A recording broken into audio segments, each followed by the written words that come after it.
Covering America, watch what happens to this female teacher in a Florida school. That is a student repeatedly kicking and punching her, knocking her unconscious, just wailing away on her.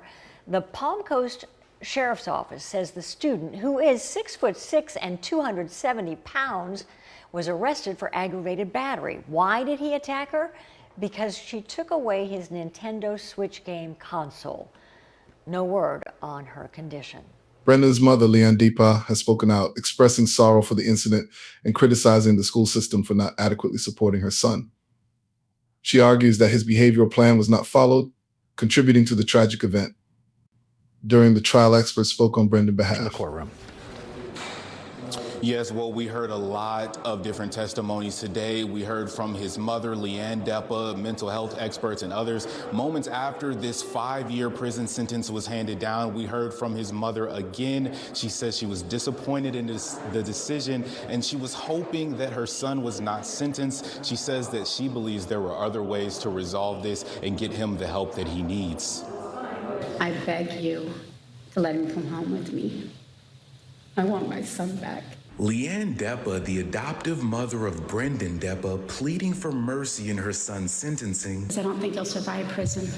Brendan has, he's had a hard life. Roughly a year and a half after this attack on a paraprofessional at Matanzas High School. I informed the school of his verbal and physical aggression.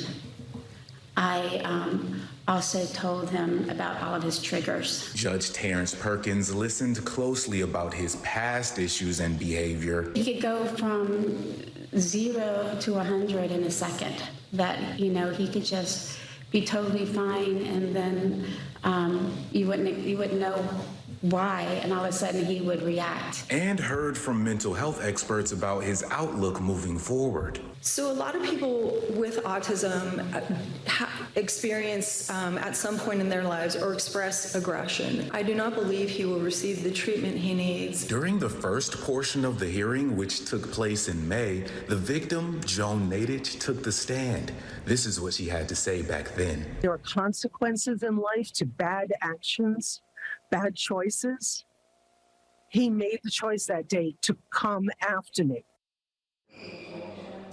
So the defense team stepped forward and they tried to get this to a lighter sentence. They wanted different alternatives for him to be treated for his mental health rather than be punished within the adult prison system. The judge went through his thought process and said, based on not only this incident, but a string of past violent or aggressive incidents, that he believes the best place for him to not only receive punishment for his actions, but to also be rehabilitated is with 5 years of prison time followed by 15 years of probation. So this situation, having been continued from May, is wrapped up here. Obviously, there will be some other proceedings. They'll have to figure out a lot of other details from there. But again, here, Brendan Depa has been sentenced to 5 years in prison for that attack at Matanzas High School.